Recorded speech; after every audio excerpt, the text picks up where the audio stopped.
আসসালামু আলাইকুম বন্ধুরা, আজকের টিউটোরিয়ালে আমি আপনাদের দেখাবো যে এরকম গোলা হওয়া ছবি অথবা ঝাপসা ছবি কিভাবে অল্প সময়ে ক্লিয়ার ছবিতে রূপান্তর করবেন। সেটি করতে হলে আপনি আপনার যে কোনো একটি ইন্টারনেট ব্রাউজারে চলে যাবেন এবং গুগলে লিখে সার্চ করবেন ফটো ইনহ্যান্সার।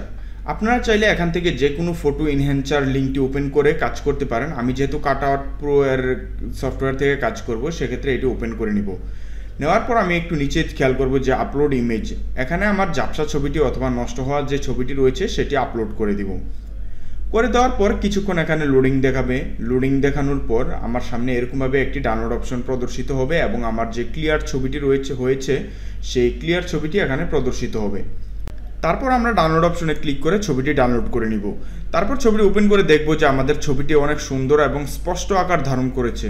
তো বন্ধুরা, আপনারা এভাবে আপনারা যে কোনো এনহ্যান্সার ব্রাউজারের মাধ্যমে আপনারা একটি অস্পষ্ট ছবিকে এভাবে ক্লিয়ার করে নিতে পারেন। তো ভিডিওটি ভালো লেগে থাকলে অবশ্যই আমাদের চ্যানেলটিকে সাবস্ক্রাইব করে পাশে থাকা বেল আইকনটি বাজিয়ে দিবেন।